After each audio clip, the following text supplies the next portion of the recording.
I would like now to invite for an opening speech by the European Parliament Vice President, Mr. Younous Omarjee.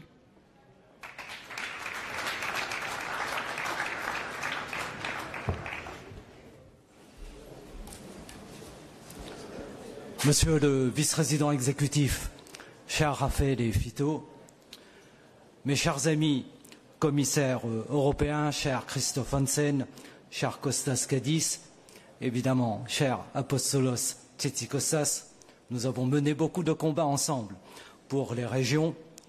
Messieurs les ministres français, cher Benjamin Haddad, espagnol et portugais, mesdames et messieurs les présidents de région, mes chers collègues parlementaires, la présence aujourd'hui devant nous de plusieurs commissaires européens est inédite et elle souligne le caractère profondément transversal de ce forum pour les régions ultrapériphériques.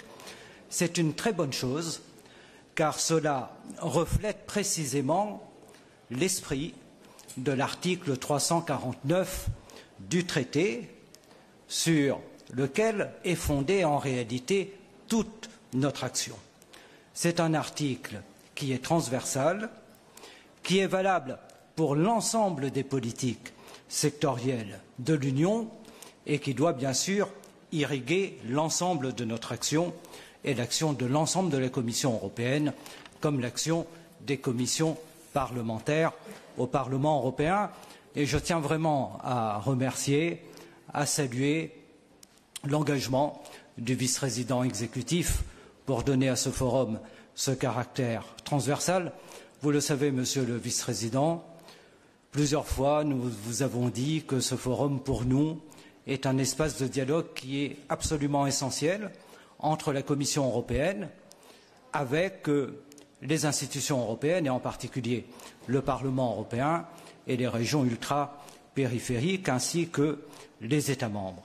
Et son organisation marque aussi le respect qui est celui de la Commission à l'égard des régions les plus éloignées et les plus méridionales, et ces échanges sont pour le Parlement européen extrêmement importants. Je veux aussi, monsieur le vice-président, vous remercier pour avoir tenu vos engagements sur le calendrier très précis et le cap commun que vous avez fixé avec pour avril une nouvelle stratégie RUP et d'ici octobre prochain les véhicules législatifs ou ce qu'on appelle un omnibus européen pour adapter les règlements et les directives problématiques pour les RUP. Il y a dans ces deux dossiers beaucoup d'attentes pour donner à présent un nouveau souffle à la mise en œuvre de l'article 349. Et vous avez aussi lancé hier, avant l'arrivée des présidents des régions ultrapériphériques à Bruxelles, un call for evidence pour les RUP. Et tout ça, évidemment, le Parlement européen y voit avec beaucoup de satisfaction. Et nous devons toutes et tous à présent être prêts pour s'engager, évidemment, dans ce travail. Pour commencer, je veux vous dire que ce forum pour les RUP et la stratégie pour les RUP, au-delà des problèmes que nous connaissons tous, doit aussi être le moment pour renouveler notre approche à l'égard des régions ultrapériphériques et sortir parfois d'une vision qui est un peu trop misérabiliste pour être en capacité aussi de nous saisir des nouvelles opportunités dans un monde nouveau qui se dessine devant nous, une nouvelle géopolitique qui est en train de naître, même si nous n'en connaissons ni le sens ni la direction précise, nous devons pour autant essayer de voir qu'est-ce que nous pouvons tirer de positif de tout cela. Et dans cette nouvelle géopolitique, les régions ultrapériphériques de l'Union occupent désormais une place stratégique que nous avons parfois trop souvent, il faut bien le dire, sous-estimée, à commencer par nous-mêmes, et que nous ne pouvons plus à présent ignorer. Les régions ultrapériphériques, nous en avions discuté avec la présidente Bello et le vice-président à l'île de la Réunion, ne sont pas les marges de l'Europe, ce sont les forces et les frontières vivantes de l'Union européenne dans 3 océans. Elles sont notre présence dans l'Atlantique, dans l'océan Indien, dans la Caraïbe, et ce sont nos avant-postes, Monsieur le commissaire Tzitzikostas, sur les routes maritimes, nos sentinelles climatiques, nos territoires d'innovation, nos partenaires naturels dans cet axe si important de l'Afrique indo-pacifique et de la stratégie indo-pacifique de l'Union. Monsieur le commissaire Kadiš, Monsieur le commissaire Tzitzikostas, vous avez aujourd'hui devant vous 9 présidents de régions ultra-périphériques qui sont absolument essentielles pour chacune de vos politiques, pour leur donner peut-être une nouvelle dimension également, et qui confère à votre action une dimension planétaire qui est incommensurable. Et pourtant, au moment où chacun s'accorde sur l'importance des régions ultrapériphériques, nous sommes inquiets et nous voyons monter des inquiétudes profondes dans nos régions pour la continuation d'un certain nombre d'instruments. Et je pense que la première inquiétude du Parlement européen comme des présidents de région porte sur le futur cadre financier pluriannuel. Et au nom du Parlement européen et de la présidente Roberta Metsola, je veux vous dire que le Parlement européen s'est d'ores et déjà mobilisé fortement ces derniers mois pour l'ensemble des régions d'Europe, pour l'ensemble des régions ultra-périphériques, et que nous sommes à présent dans le travail qui est le travail du colégislateur, qui est le travail du Parlement, pour améliorer la proposition de la Commission européenne. Cela est normal en réalité à chacune des négociations du CFP. C'est un peu toujours la même histoire, mais j'espère que, comme toujours, nous finirons par retomber sur nos pieds. Nous avons la mémoire des précédentes négociations. La dernière négociation était particulièrement inquiétante au départ. Le Royaume-Uni quittait l'Union européenne, c'était 50 milliards d'euros de budget en moins. Ensuite, il y a eu la crise du Covid, la guerre en Ukraine, et nous avons réussi à dépasser tout cela.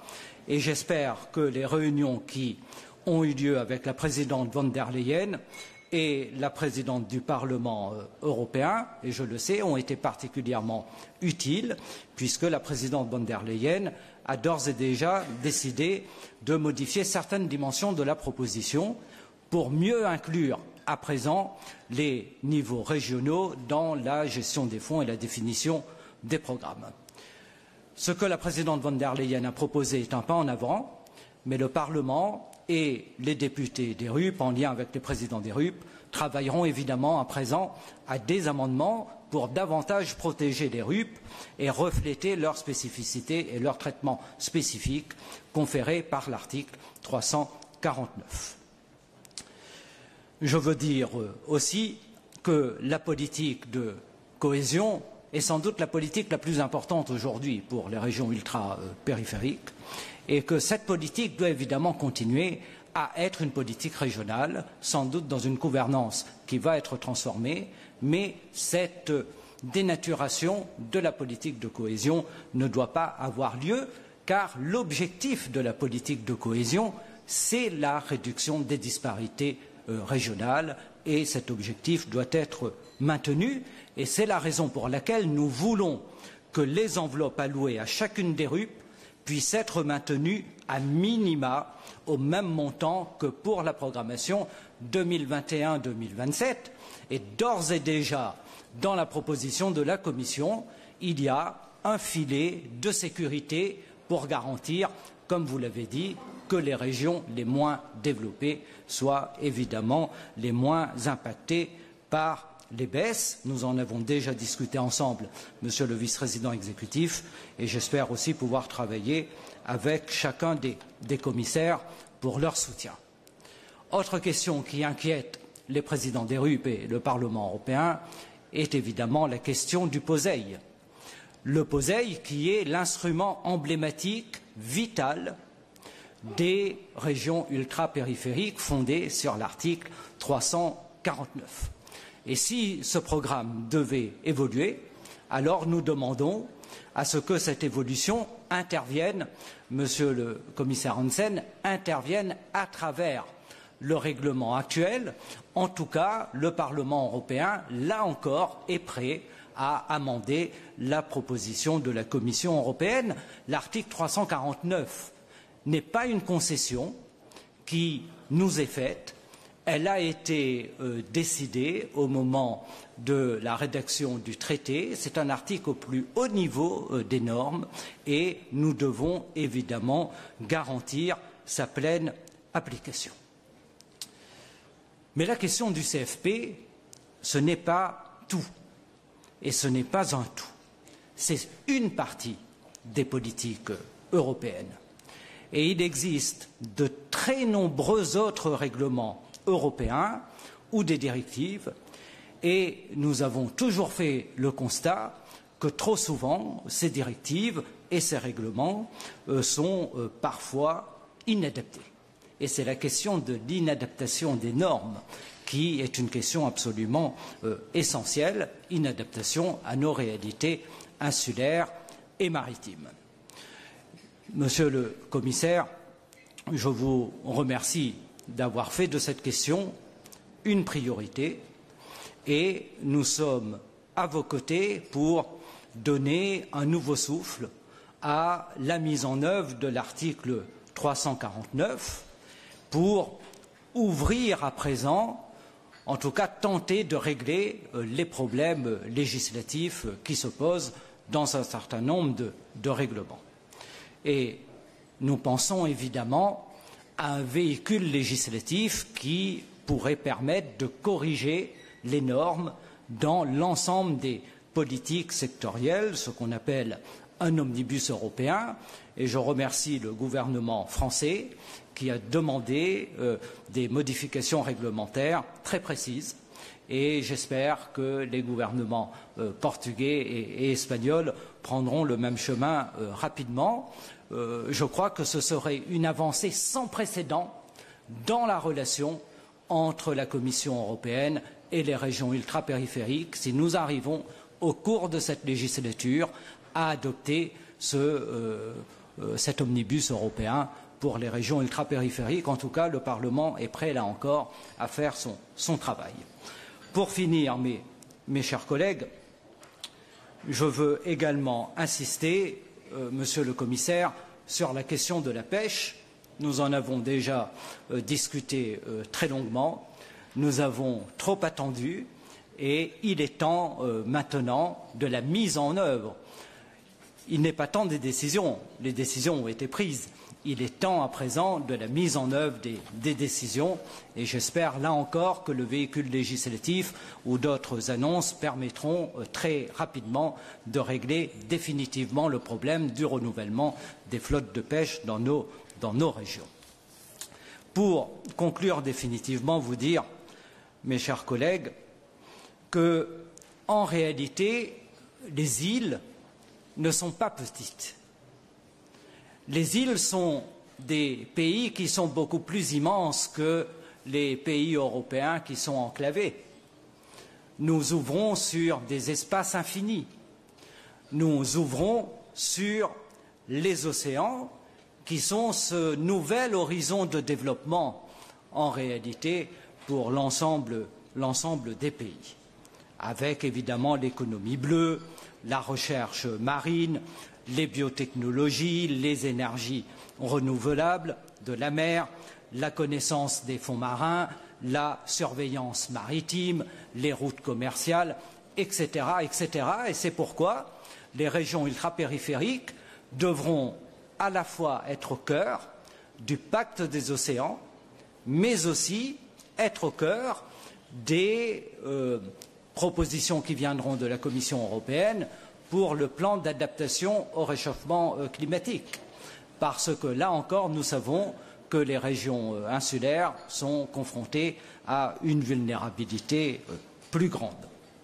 Je l'ai dit, les RUP sont des atouts stratégiques majeurs de l'Union européenne pour ce XXIe siècle et c'est la raison pour laquelle nous étions convaincus que le Global Gateway ne pouvait en réalité ignorer les régions ultra-périphériques et les pays et territoires d'outre-mer.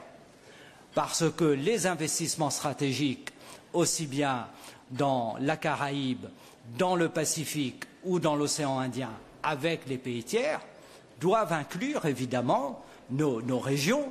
Je pense seulement, par exemple, à la question des câbles sous-marins, où vous avez des projets connexes avec des partenaires qui sont des pays tiers, mais qui doivent inclure évidemment les régions ultrapériphériques.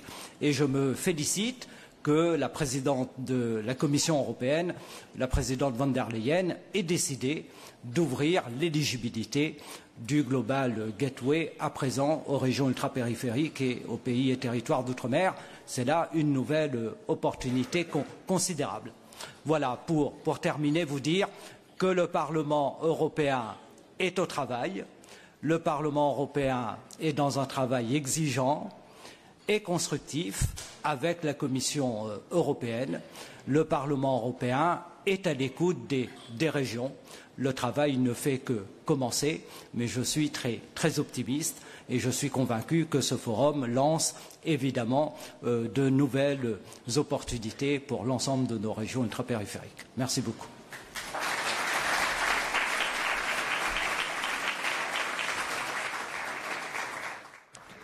Thank you very much. Merci beaucoup, Vice President Omarjee.